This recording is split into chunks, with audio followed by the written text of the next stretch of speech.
Setelah lebih dari 3 tahun perang antara Rusia dan Ukraina, konflik telah melalui hampir semua fase yang memungkinkan. Kita telah menyaksikan invasi Rusia yang tiba-tiba pada bulan pertama perang yang menyerupai serangan kilat. Ini diikuti oleh periode penaklukan kembali Ukraina dan peningkatan bantuan Barat yang berakhir dengan perebutan kembali sebagian besar wilayah Kharkiv dan Kherson dari Rusia. Namun ini melemah, yang mengarah pada serangan Zaporizhia yang gagal, yang akhirnya beralih ke periode stagnasi dengan keuntungan Rusia yang diperbarui. Selama 3 tahun ini, residen Gedung Putih berubah. Kremlin mengalihkan negara ke mode perang dan Eropa masih tetap tidak bersatu dalam tindakan tegas yang harus diambil terhadap Ukraina. Kita kembali ke titik awal, kecuali bahwa di kedua belah pihak, ratusan ribu orang telah kehilangan nyawa atau menjadi cacat. Dalam situasi ini, ada baiknya kita bertanya apa yang mungkin terjadi, tergantung pada arah perang. Seperti apa skenario di mana Federasi Rusia mencapai kemenangan yang menentukan sesuai dengan tujuannya untuk denazifikasi dan demilitarisasi Ukraina? Dan bagaimana jika bukan untuk pertama kalinya selama perang ini, faktor penentu utama terbalik menghadirkan kemungkinan pertahanan penuh kemerdekaan Ukraina? Atau mungkin semua akan mengarah pada skenario yang paling mungkin, perdamaian yang buruk, yang sekarang menjadi tujuan Donald Trump? Mari kita cari tahu. Selamat menyimak 20th Report.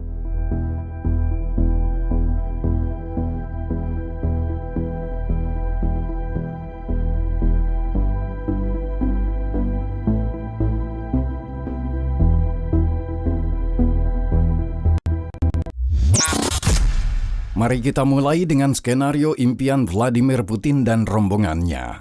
Skenario yang mendorong Rusia berperang pada 24 Februari 2022 dan yang seharusnya tercapai dalam waktu singkat, mengubah posisi Rusia sepenuhnya dalam sistem internasional dan meningkatkan statusnya secara signifikan. Oleh karena itu, ini adalah skenario yang mengasumsikan kendali penuh atas Ukraina, secara de jure atau de facto melalui kendali atas para elitnya dan dengan demikian semua sumber daya negara ini. Awal dari perubahan peristiwa semacam itu dapat ditemukan di antara banyak pengumuman Donald Trump, di mana ia berulang kali menyelundupkan secara langsung atau tidak langsung keinginan untuk menormalisasi hubungan dengan Rusia, melakukan bisnis besar, dan berupaya untuk memisahkan Moskow dari Beijing. Washington, menurut pengumuman, oleh karena itu dapat dengan mudah keluar melalui pintu belakang dari perang ini, meninggalkan Ukraina sebagaimana mereka berdiri di parit.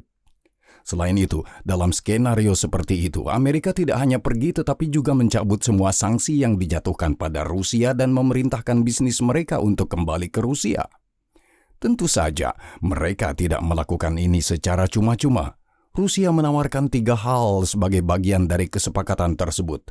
Pertama, mereka membiarkan juara energi Amerika, Exxon, Chevron, atau ConocoPhillips, masuk, menawarkan mereka konsesi ekstraksi yang menguntungkan dengan persyaratan istimewa di Siberia, Rusia. Kedua, Moskow menawarkan pengakuan atas klaim Amerika mengenai Greenland yang melegitimasi keinginan Trump untuk mencaplok pulau itu ke Amerika Serikat.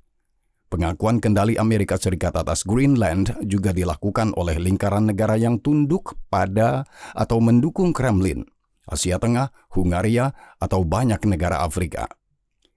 Meskipun Greenland Amerika bertentangan dengan strategi Rusia di Arktik, Kremlin memperhitungkan bahwa langkah ini membuahkan hasil. Ini karena hal ini merupakan presiden utama untuk kondisi operasi dunia yang baru, di mana entitas yang lebih besar dan lebih kuat, jika mau, dapat mengambil sesuatu dengan paksa, dan ini akan menjadi dasar untuk aneksasi Ukraina secara de jure yang akan segera kita bahas. Sistem operasi seperti itu sejalan dengan visi Rusia terhadap dunia. Selain itu, Kremlin tahu bahwa kita tidak lagi hidup dalam periode perang dingin dan persaingan langsung dengan Amerika secara setara adalah angan-angan belaka. Jadi mereka tidak merasa begitu terancam oleh kehadiran Amerika di pulau itu. Sebaliknya, secara tidak wajar, aliansi Amerika-Rusia yang bertujuan untuk melemahkan Eropa adalah kemungkinan yang menarik. Dan bagaimanapun juga, Amerika yang mengusir Denmark dari pulau itu adalah langkah yang sangat agresif terhadap Eropa dan NATO secara lebih luas. Lebih jauh lagi, Amerika di Greenland menjamin campur tangan Amerika yang semakin kuat dalam urusan Eropa dan melemahkan benua lama akan terus menjadi salah satu strategi jangka panjang Kremlin. Setelah sumber daya Siberia dan Greenland, komponen ketiga dari konferensi Yalta baru ini adalah menjauhkan Rusia dari Tiongkok.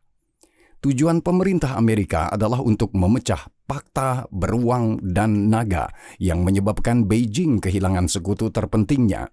Moskow juga menyetujui pengaturan ini. Namun, Moskow akan melakukannya dengan sinis. Bukan untuk pertama kalinya, kemungkinan besar menggunakan ketentuan ini untuk mempermainkan kedua belah pihak. Apa artinya ini? Kremlin bahkan mungkin membiarkan Beijing mengetahui klausul ini dan menjelaskan bahwa meskipun mereka akan menandatanganinya, itu tidak berarti apa-apa dan hanya akan berfungsi untuk mengalahkan Yankees. Kami akan tampak melakukan sesuatu tetapi tidak ada yang konkret. Aliansi kami akan tetap kuat seperti sebelumnya.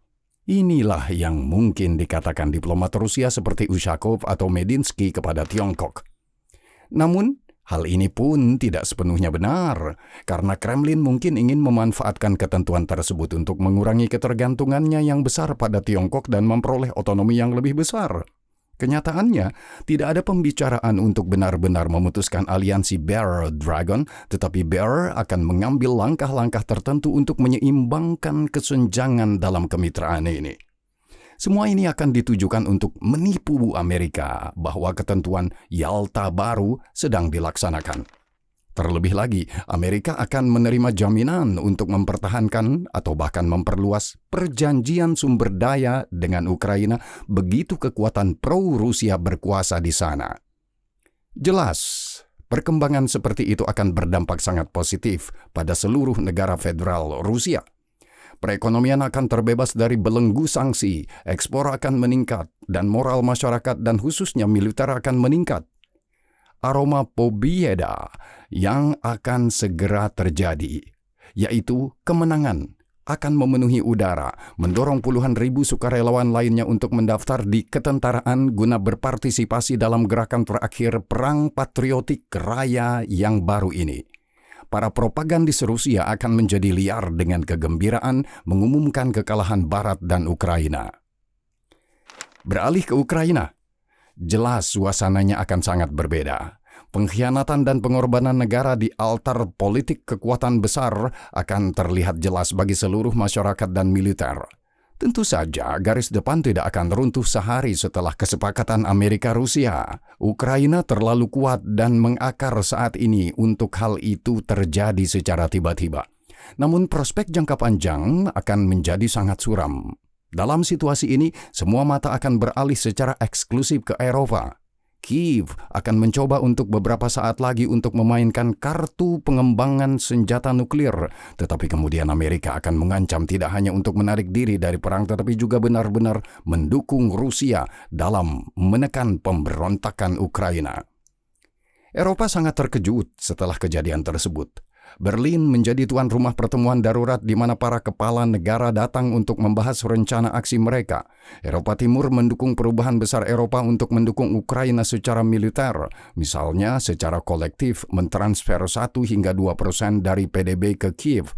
Namun, semakin lama diskusi berlangsung, semakin memudar antusiasme terhadap ide ini. Eropa Barat mulai menerima kesia-siaan pendekatan tersebut, bermain melawan Rusia ketika negara itu berada dalam aliansi semu dengan Amerika Serikat dan China. Pada saat seluruh dunia menjauh dari Eropa, mulai dianggap tidak masuk akal dan berbahaya. Perselisihan antara masing-masing negara semakin keras. Apa yang akan terjadi dengan dukungan ini? Rusia dengan pendorong ekonomi barunya dan ratusan ribu rekrutan baru yang bersemangat untuk berperang hanya akan menunggu untuk mendapatkan hadiah penuh. Kemudian, kejutan lain muncul. Kremlin dengan sikap murah hati menyatakan kemungkinan untuk kembali berdagang gas dan minyak dengan Eropa. Selain itu, Kremlin juga bersedia membuka wilayahnya untuk eksplorasi, ekstraksi, dan ekspor mineral tanah jarang ke Eropa, sumber daya yang sangat kurang dimiliki Eropa. Usulan ini benar-benar memengaruhi orang-orang Eropa Barat yang bimbang untuk meninggalkan Ukraina. Mereka berpendapat bahwa dukungan berkelanjutan untuk Ukraina tampaknya tidak ada gunanya, sementara melepaskan hidrokarbon Rusia yang murah dan logam tanah jarang mengingat daya saing Eropa yang melemah sama saja dengan bunuh diri. Pada saat itu, perlawanan dari Eropa Timur Laut saja menjadi sia-sia. Dengan dukungan dari Tiongkok, Amerika, dan Eropa yang netral, Rusia dapat melanjutkan untuk melahap hidangan utama, Ukraina. Usulan untuk menggabungkan 4 oblast yang sebelumnya dianeksasi ke dalam Federasi Rusia sudah lama ketinggalan zaman. Sekarang, selain Luhansk, Donetsk, Zaporizhia, Kherson, dan tentu saja Crimea, Kremlin juga menuntut oblast Kharkiv, Dnipropetrovsk, Mykolaiv, dan Odessa. Dan ini belum semuanya, hal yang tidak dapat dibatalkan oleh pencopotan Presiden Zelensky dan pemerintahannya dari jabatannya. Sebagai gantinya, Viktor Yanukovych yang ditarik dari bayang-bayang pengasingan pada usia 74 tahun akan kembali. Sementara itu, Viktor Medvedchuk akan menjadi Perdana Menteri. Zelensky awalnya dengan tegas menolak persyaratan ini, hanya menyetujui 4 oblast, tetapi tanpa dukungan dari Amerika Serikat dan Eropa dan keputusan situasi internal, termasuk front yang semakin runtuh, tekanan terhadap Zelensky tumbuh setiap hari. Akhirnya, pada 13 November 2025, di bawah kegelapan pada pukul 11:44 malam, ia menaiki kereta menuju Przemyśl di Polandia, tempat ia akan menghabiskan jam-jam terakhirnya di tanah Ukraina. Pada pukul 7:12 pagi keesokan harinya, dari Bandara Rzeszów-Zazionska, ia terbang menuju Bandara Heathrow, London. Di Inggris, ia akan memimpin pemerintahan di pengasingan. Di Ukraina sendiri, penindasan massal, pembersihan pemberantasan sistematis, dan rusifikasi segera dimulai. Para pembangkang yang dihukum dalam pengadilan yang curang dikirim ke Siberia dan Gulag. Dengan cara ini, Vladimir Putin dan Rusia akan memenuhi semua tujuan operasi militer khusus mereka. Operasi itu mungkin berlangsung lebih lama dari 3 hari, tetapi berakhir dengan kesuksesan total. Rusia akan mengambil alih seluruh garis pantai Ukraina dan mengangkat seorang pemimpin boneka sebagai kepala pemerintahannya dengan status de facto sebagai gubernur salah satu provinsinya. Tentu saja Ukraina masih akan menimbulkan beberapa masalah. Partisan bawah tanah akan mengorganisasi diri di wilayahnya untuk melawan rezim, tetapi tentara akan ditenangkan. Para veteran Ukraina akan diberi pilihan untuk bergabung dengan tentara besar Federasi Rusia atau mengambil pekerjaan dalam rekonstruksi negara. Tentu saja ini tidak akan dibiayai oleh Kremlin, tetapi melalui langkah-langkah seperti penjualan aset militer Ukraina yang akan sesuai dengan tren demilitarisasi penuh negara tersebut. Pasukan sisa loyalis pro-Rusia akan dipertahankan sebagai pasukan penjaga perdamaian Ukraina. Negara itu akan jatuh ke dalam kehancuran total yang akan menguntungkan para oligarki terpilih. Industri pertahanan Ukraina akan terus bekerja keras untuk rencana kekaisaran Moskow. Rusia sendiri juga tidak akan menghentikan industri pertahanannya sendiri. Didorong oleh perang 3 tahun yang sukses, Rusia akan menerima sinyal yang jelas bahwa penyelesaian masalah internasional seperti itu efektif dan menguntungkan.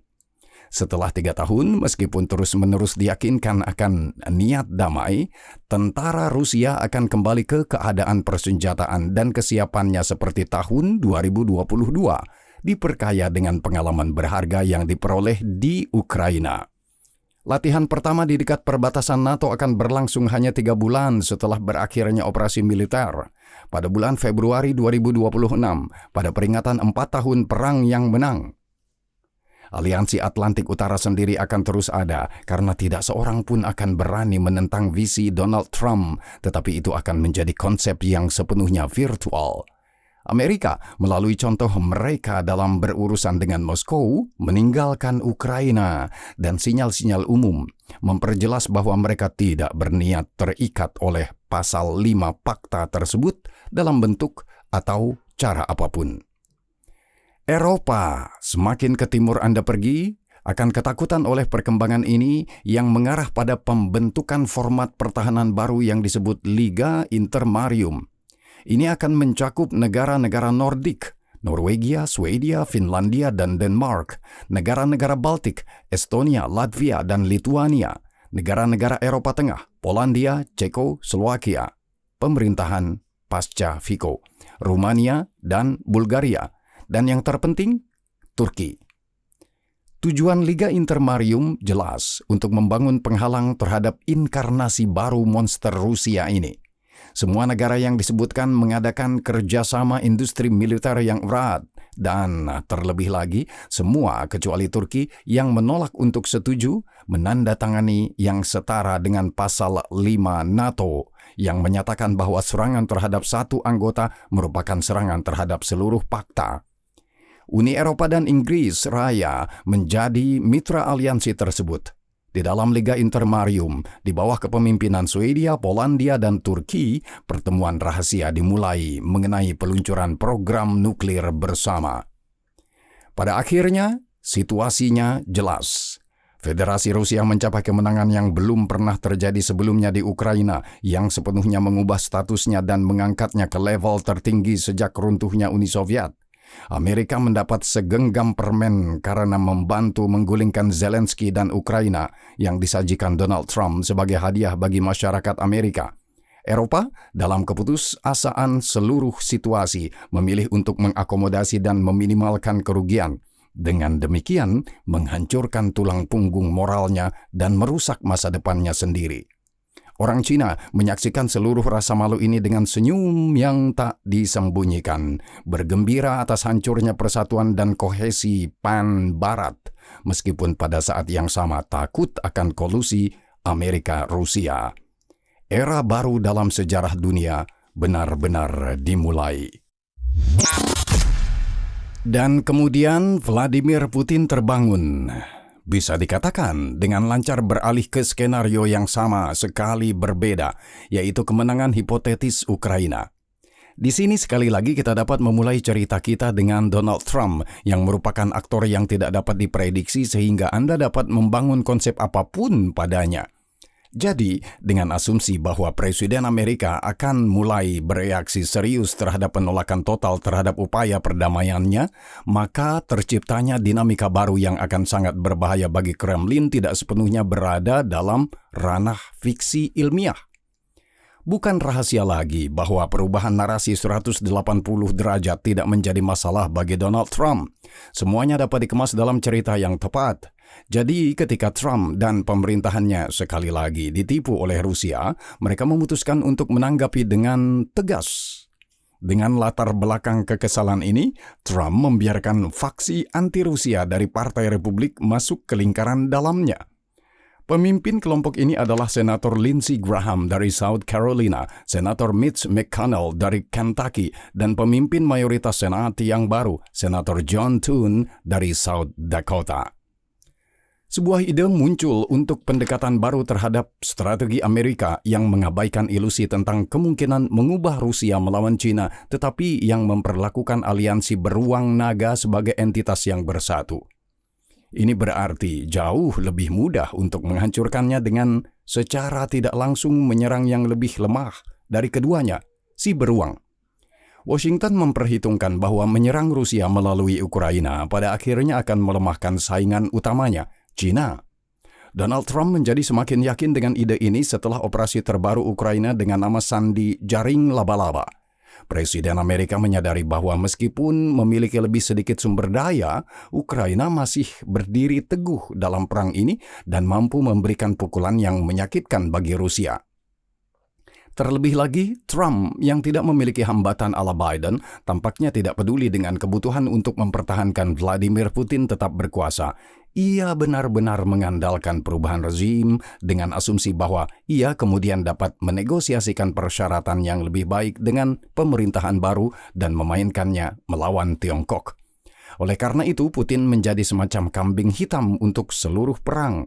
bukan tanpa pembenaran, dan begitu ia disingkirkan atau digulingkan, akan jauh lebih mudah untuk menjelaskan kepada dunia tentang kembalinya perdagangan dengan Rusia yang masih akan menjadi keharusan bagi Trump yang berpikiran bisnis.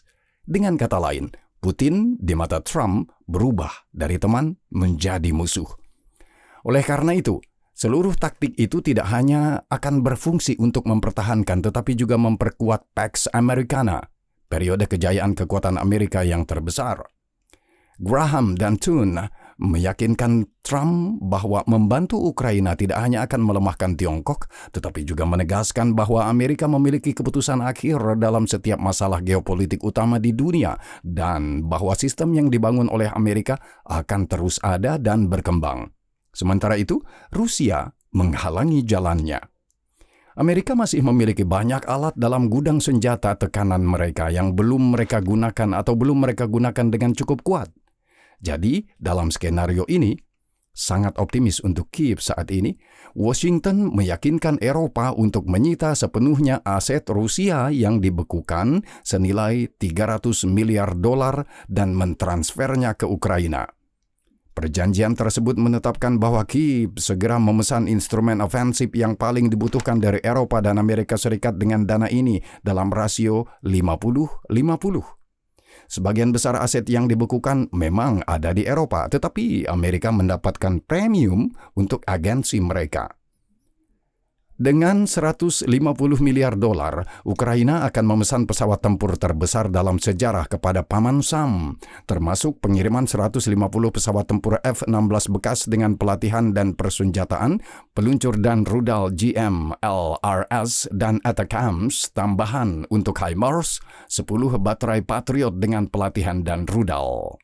Selain itu, Kiev akan menjalin hubungan dekat dengan Palantir dan Anduril serta perusahaan militer bertenaga AI lainnya yang pada dasarnya akan menyediakan medan perangnya untuk pengembangan perusahaan-perusahaan ini, memberi makan model AI mereka. Ratusan ribu pesawat nirawak Amerika modern yang didukung AI langsung dari Silicon Valley akan mulai terbang di atas ladang-ladang Ukraina. Bagi Amerika, ini akan menjadi pengalaman tempur yang penting mengingat potensi perang mereka dengan Tiongkok. Ditambah lagi dengan pembelian ribuan peralatan militer yang dinonaktifkan yang tidak direncanakan untuk penggunaan Pentagon, seperti Bradley atau Abrams. Peralatan yang meskipun saat ini diburu oleh pesawat nirawak FPV tetap berguna di medan perang. Eropa sebagai bagian dari bagiannya juga akan mendapatkan bahan bakar untuk lebih meningkatkan industri pertahanannya. Pesawat pengintai, peralatan lapis baja, pesawat nirawak, amunisi, Eropa juga mampu menyediakan semua ini. Rheinmetall, Airbus, MBDA, PGZ, Saab, dan Leonardo akan menerima pesanan untuk tahun-tahun mendatang. Ini termasuk permata generasi berikutnya seperti Helsing dari Jerman dan Mistral AI dari Perancis. Namun, memberi Ukraina akses ke kekayaan Rusia yang dibekukan adalah satu hal. Yang kedua adalah akhirnya serius dalam menutup celah sanksi. Negara ketiga yang memungkinkan perdagangan rahasia dengan Rusia akan menghadapi ancaman sanksi sekunder yang menyakitkan, baik dari Amerika maupun Eropa, jika terbukti memperdagangkan barang-barang yang dikenai sanksi. Batas harga minyak Rusia akan diturunkan menjadi hanya $40 per barel, dan semua perusahaan dan kapal tanker yang mengangkut bahan mentah Rusia akan menghadapi sanksi dengan ancaman dilarang memasuki pelabuhan-pelabuhan barat. Kita kemudian akan mengamati dinamika yang sama sekali berbeda. Ukraina akan mendapatkan angin segar. Berkat peralatan baru yang dikirim ke garis depan, moral akan meningkat, yang akan menghasilkan peningkatan tingkat perekrutan militer. Meskipun jumlah pendaftaran masih akan menjadi masalah, hal ini sekarang akan diatasi dengan dukungan peralatan militer yang jauh lebih baik dan lebih besar, serta tekanan pada musuh. Rusia, mirip dengan Ukraina dalam skenario pertama tadi, tentu tidak akan dikalahkan secara tiba-tiba. Jauh dari itu. Namun, mengencangkan jerat di leher Kremlin saat ini akan jauh lebih berbahaya daripada pada tahun 2022. Selama 3 tahun terakhir, Rusia pada dasarnya hidup dari dividen yang dibangunnya sebelum perang. Ingat mata uang dan cadangan emas sebesar 620 miliar dolar. Tetapi Anda tidak dapat berfungsi seperti ini tanpa batas waktu. Memang, tanpa keterlibatan yang berlebihan dari pihak ketiga, Rusia memiliki peluang jangka panjang yang lebih baik daripada Ukraina. Namun, dengan keterlibatan pihak ketiga yang besar yang diasumsikan dalam skenario ini, Rusia dapat retak. Tidak diragukan lagi. Beberapa orang suka merujuk pada prediksi serupa dari 2 tahun lalu, tetapi faktanya adalah bahwa Rusia paling dekat dengan kehancurannya dalam seluruh sejarah pasca Soviet sebelum serangan Ukraina tahun 2023. Bukti terbaiknya adalah pemberontakan Prigozhin, yang jika ia tidak menghentikannya secara sukarela dapat menyebabkan berakhirnya perang dan atau jatuhnya kepemimpinan Kremlin saat ini. Bahkan sekarang, ekonomi Rusia menderita sanksi, harga minyak yang rendah, dan perlambatan di Tiongkok yang mungkin semakin dalam. Inflasi tinggi dan suku bunga sebesar 21%, alokasi 40% pengeluaran anggaran untuk persenjataan, kebangkrutan konsumen. 73% perusahaan mengalami kekurangan tenaga kerja. Ekonomi Rusia telah menunjukkan ketahanan dibantu oleh sikap penerimaan invasi negara itu, penghindaran sanksi, dan peningkatan impor dari Tiongkok. Namun, Anda tidak dapat berfungsi seperti ini tanpa batas waktu. Saat ini, Kremlin tahu itu sepadan karena merasakan momentum positif, tetapi semuanya secara umum sangat rapuh. Semua ini akan menyebabkan moral militer Rusia menurun, masalah dengan perekrutan sukarela, dan keruntuhan ekonomi. Tren di garis depan akan mulai berbalik, kemudian tindakan ofensif yang mirip dengan paruh kedua tahun 2022 dapat kembali menjadi kenyataan. Pergeseran dinamika seperti itu akan memberi tekanan pada Vladimir Putin yang akan langsung disalahkan dan diminta untuk mundur. Namun, seluruh sistem pemerintahan Rusia yang hierarkis dan bergaya mafia bertumpu padanya. Sementara itu, Amerika Serikat dan Eropa akan secara terbuka menyatakan perlunya pengunduran dirinya dan seiring dengan keberhasilan Ukraina di garis depan, juga perlu penarikan penuh Rusia dari Ukraina, termasuk Crimea. Kemudian, lingkaran dalam Putin akan mulai memanas, mirip dengan periode pertengahan 2022-2023. Para calon konspirator akan terdorong oleh kemungkinan pencabutan pembatasan sanksi yang ada, meskipun dengan peringatan ganti rugi untuk rekonstruksi Ukraina dan pilihan untuk melepaskan diri dari ketergantungan penuh pada Tiongkok. Para oligarki akan memiliki kesempatan untuk mendapatkan kembali kekayaan mereka di barat dan menggunakannya yang telah menjadi norma bagi mereka hingga perang. Maka, pada bulan November 2026, setelah 5 bulan serangan Ukraina yang tak henti-hentinya, terobosan besar terjadi bersamaan di dekat Starobilsk dan Avdiivka dengan runtuhnya garis depan Rusia secara tiba-tiba. Kepanikan di Kementerian Pertahanan Rusia berakhir dengan jatuhnya Valery Gerasimov dari jendela dan upaya pembunuhan yang berhasil terhadap Vladimir Putin yang meninggal karena ledakan bom yang dipasang di mobilnya. Kekacauan total dan kemunduran yang tak terkendali terjadi di jajaran tentara Rusia. Selama waktu ini, seluruh jajaran elit Rusia berkumpul untuk menemukan kesepakatan secepat mungkin dan menghentikan kekacauan yang melanda seluruh negeri. Tidak ada gunanya mengandalkan opsi pro-barat seperti yang dilakukan Vladimir Kara-Murza atau Garry Kasparov. Oligarki dan baron ingin tetap berkuasa dan Barat tidak tertarik pada kekacauan total di Rusia atau sepenuhnya membalikkan keadaan. Oleh karena itu, pilihan jatuh pada Sergei Kirienko, mantan wakil kepala administrasi kepresidenan. Ia memiliki hubungan baik dengan Siloviki, oligarki, dan kaum liberal sistemik. Ia segera menyatakan bahwa ia menentang perang, tetapi Putin, terlepas dari bujukannya, berhasil mencapai keinginannya. Pembicaraan damai tentu saja di Yalta diselenggarakan oleh Volodymyr Zelensky sendiri. Donald Trump juga berpartisipasi sebagai arsitek tak terduga dari tatanan baru bersama dengan Ursula von der Leyen yang mewakili Eropa. Sergei Kirienko tiba di Crimea dalam posisi yang sepenuhnya tunduk, meskipun Trump dan von der Leyen akan membela pihaknya. Tidak ingin Rusia benar-benar terjerumus ke dalam kekacauan. Ukraina mendapatkan kembali semua wilayah yang sah. Rusia setuju untuk membayar ganti rugi sebesar 300 miliar dolar, dihitung sebagai persentase dari pendapatan ekspor hidrokarbon. Kyiv menginginkan ganti rugi yang lebih tinggi, tetapi setuju bahwa aset Rusia yang dibekukan yang sebelumnya ditransfer ke Kyiv juga akan ditulis dalam perjanjian damai, menetapkan total ganti rugi sebesar 600 miliar dolar. Selain itu, Ukraina menerima dukungan yang dimodelkan pada rencana Marshall Amerika.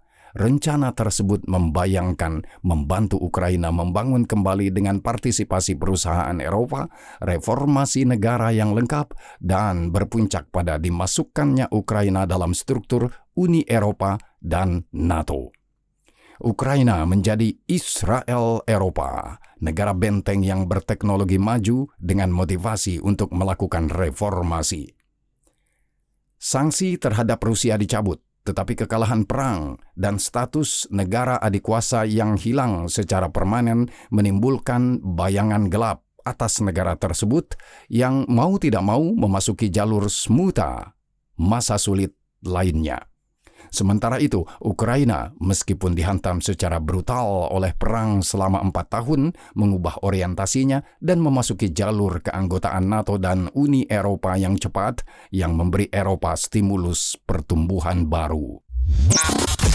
Dan meskipun kedua skenario yang dijelaskan tadi tidak mungkin terjadi dalam kondisi saat ini, tetap ada baiknya menganalisis kondisi batas yang dengan pertemuan faktor yang tepat tidak sepenuhnya tidak realistis, terutama ketika aktor kekacauan duduk di Gedung Putih.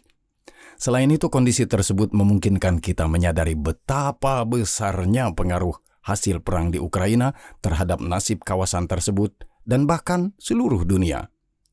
Namun, ada skenario lain yang kemungkinan besar terjadi. Skenario realistis sebagian diambil dari skenario nomor 1 dan skenario nomor 2 yang menyebabkan kedua belah pihak mengalami defisit yang signifikan. Seperti apa bentuknya? Mari kita mulai dengan faktor penentu utama. Pertama, diketahui bahwa Rusia ingin meneruskan perang ini karena merasa memiliki kesempatan untuk mendapatkan hadiah penuh dan memiliki ekonomi perang yang sudah siap. Kedua, Ukraina menghadapi masalah personel yang semakin serius dan meskipun menderita harus menyetujui konsesi tertentu hanya untuk menghentikan operasi militer aktif. Ketiga, Amerika, meskipun ada ancaman, tidak akan menarik diri dari perang, tetapi mereka akan mulai melihat bahwa masalahnya bukan terletak pada Ukraina, tetapi pada Rusia, meskipun reaksi mereka akan berbeda dan tidak terlalu menghancurkan dibandingkan dengan skenario kedua. Kita dapat membayangkan ini sebagai upaya untuk menetapkan gencatan senjata pertama selama 30 hari yang tentu saja akan dilanggar oleh Rusia. Melanggar ketentuan tersebut akan mengakibatkan penerapan alat tekanan tambahan terhadap Kremlin, sanksi tambahan, bantuan untuk Ukraina oleh Amerika Serikat dan Eropa. Akhirnya, Rusia, karena situasi internal mereka yang buruk, akan dipaksa oleh Barat untuk melakukan perundingan damai yang sesungguhnya. Putin mengumumkan keberhasilan, tetapi masyarakat merasa kalah. Hasilnya mungkin mempertahankan garis depan saat ini, tetapi tanpa pengakuan hukum atau de jure atas aneksasi oleh Kyiv dan seluruh dunia. Dengan demikian, Ukraina berhak atas klaim mengenai wilayah-wilayah ini. Kedua belah pihak akan bertukar tahanan dan mungkin semoga saja anak-anak yang diculik akan kembali ke Ukraina. Rezim sanksi terhadap Rusia akan ditangguhkan sebagian atau seluruhnya, tetapi akan ditentukan oleh kepatuhan terhadap ketentuan-ketentuan perdamaian. Rusia tidak akan setuju dengan pasukan Eropa di Ukraina dan tidak akan ada konsensus tentang hal ini di Eropa juga. Selain itu, nilai tempur 15 hingga 30 ribu tentara di belakang garis depan akan diabaikan dari sudut pandang Ukraina. Ukraina akan menerima aset Rusia yang dibekukan untuk rekonstruksi, tetapi tidak lebih dari itu. Zona demilitarisasi selebar 10 km akan dibangun di sepanjang garis depan. Pengamat OSCE akan memantau kepatuhan terhadap perjanjian dan kedua belah pihak akan melakukan pengawasan menggunakan pesawat nirawak. Pada saat yang sama, Ukraina akan gagal memperoleh jaminan keamanan yang mengikat, tetapi Uni Eropa akan berkomitmen untuk membantu mempertahankan tentang Ukraina yang akan dipandang sebagai aset Eropa untuk menahan Rusia. Tidak sulit membayangkan Rusia melanggar gencatan senjata di bulan pertama perdamaian, menembaki posisi Ukraina, dan Trump mengancam akan memberikan konsekuensi, tetapi tidak ada yang benar-benar terjadi. Kremlin akan menyalahkan Kiev atas provokasi tersebut. Hasilnya akan meninggalkan bau busuk di udara. Tidak ada pihak yang akan merasa puas dengan hasil perang seperti itu. Ukraina akan menjadi negara militer yang aset utamanya adalah tentara yang terlatih dan berpengalaman, ditambah industri militer yang maju. Negara itu tidak mampu mengurangi ukurannya karena ancaman Rusia tidak akan dapat diredam dengan cara apapun, hanya ditangguhkan untuk waktu yang tidak terbatas. Negara itu akan mengembangkan industri pertahanannya, tetapi investasi yang lebih luas, terutama yang asing, tidak akan mungkin dilakukan. Ukraina akan tetap dianggap sebagai tong mesiu yang dapat meledak kapan saja. Ketika perang tidak lagi menjadi topik utama setiap hari, fungsi negara sehari-hari akan mengungkap masalah-masalah yang ada sebelumnya. Korupsi, perebutan kekuasaan, infiltrasi oleh dinas-dinas Rusia, oligarki. Tanpa keberhasilan di garis depan, antusiasme dan legitimasi untuk perubahan, termasuk membasmi oligarki dan korupsi, akan melemah. Kaum muda yang tidak melihat adanya prospek akan terus melarikan diri ke barat. Sementara Uni Eropa yang tidak melihat adanya reformasi mendasar hanya akan menggoda Kiev dengan prospek keanggotaan tanpa memberikan harapan yang nyata. Ukraina akan hidup hanya dengan satu pikiran, perang global yang akan mengikat Rusia di garis depan lain, misalnya di Asia, dan memberikan harapan untuk merebut kembali wilayah yang direbut. Dan kemungkinan hal ini terjadi setelah perdamaian yang buruk cukup besar karena Moskow akan muncul darinya dengan menyelamatkan muka. Federasi Rusia, meskipun tidak mencapai tujuannya untuk denazifikasi dan demilitarisasi Ukraina secara menyeluruh, akan berhasil merebut sebagian besar wilayah pesisir Ukraina yang secara signifikan akan meningkatkan posisinya di wilayah Laut Hitam yang membuat Turki tidak senang. Selain itu, hal itu secara realistis akan melemahkan Ukraina yang setelah hampir 4 tahun berperang menjadi negara yang hampir gagal. Di sisi lain, situasi ekonomi Rusia akan benar-benar sulit. Pelonggaran sanksi menjanjikan hari-hari yang lebih baik, tetapi faktanya tetap bahwa biaya keseluruhan perang selama 3 tahun mendekati $1 triliun yang terdiri dari sekitar 500 hingga 600 miliar dolar biaya perang dan 300 miliar dolar aset yang ditransfer ke Ukraina. Kremlin membanggakan pertumbuhan PDB, tetapi ini dibangun hampir secara eksklusif pada ekspor bahan mentah dan industri pertahanan. Ini berhasil selama masa perang, tetapi tanpa perang ada masalah besar. Karena alasan ini dan keinginan yang selalu ada untuk kembali ke topik Ukraina dan mengejar kebijakan revisionis lebih lanjut, keputusan akan diambil untuk tidak menghentikan sektor pertahanan yang memanas. Sektor ini akan terus berproduksi, terutama untuk tentara Rusia, tetapi juga untuk ekspor. Klien utamanya adalah Tiongkok, Korea Utara, Iran, dan sejumlah negara Afrika, serta kelompok teroris dan separatis terkemuka di negara-negara yang bermusuhan. Amerika di bawah Trump tidak menghadapi ancaman langsung, tetapi jelas bahwa Rusia yang tidak terlibat di Ukraina menjadi aktor yang 100 kali lipat lebih banyak yang memicu kekacauan dan kerusuhan global. Dalam skenario ini juga, peluang munculnya sesuatu seperti Liga Intermarium akan meningkat secara signifikan. Di Rusia, tidak adanya perang sebagai topik pengganti akan mulai memunculkan kembali semua penyakit dari kondisi patologis ini ke permukaan. Pasukan besar tentara dengan PTSD akan membuat masyarakat semakin tidak berfungsi. Oleh karena itu, suasana kekaisaran tidak akan berhenti di negara itu, justru sebaliknya. Seperti kekuatan yang tak terlihat, Kremlin dan seluruh bangsa akan berjuang untuk perang berikutnya, baik di Ukraina maupun di Eropa Timur. Selain itu, keyakinan akan tumbuh bahwa Rusia tidak akan kalah dalam perang seperti itu, karena telah berperang dengan memiliki pengalaman yang sangat berharga yang tidak dimiliki Eropa. Terlebih lagi, Rusia siap mengorbankan ratusan ribu tentara lagi. Apakah Eropa siap untuk itu? Oleh karena itu, Rusia seolah-olah akan menghormati gencatan senjata tetapi melakukan persenjataan, modernisasi, dan infiltrasi Ukraina dan Eropa melalui agen dan secara berkala melanggar gencatan senjata, mencari peluang untuk melanjutkan konflik sambil menyalahkan Kiev. Propaganda Rusia akan melanjutkan narasi tentang perlunya denazifikasi dan demilitarisasi Ukraina sebagai satu-satunya solusi yang mungkin untuk masalah Ukraina. Tentu saja, skenario realistis tersebut juga dapat memiliki corak yang lebih dekat dengan Rusia, tergantung pada bagaimana situasi berkembang. Misalnya, cakupan wilayah yang disita lebih luas dan tidak ada transfer dana 300 miliar dolar yang dibekukan ke Ukraina, atau lebih menguntungkan Ukraina selain 300 miliar dolar tersebut. Mengenakan pajak rekonstruksi pada penjualan hidrokarbon Rusia sebagai syarat pencabutan sanksi, atau menciptakan jaminan keamanan tertentu yang melibatkan Eropa dan atau Amerika Serikat. Kemana perang ini akan membawa kita? Akankah impian kekaisaran Vladimir Putin terwujud?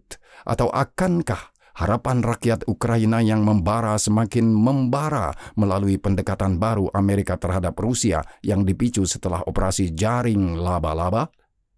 Atau mungkin kita akan berakhir dalam skenario di mana semua orang kalah dan yang secara realistis tidak menyelesaikan apapun?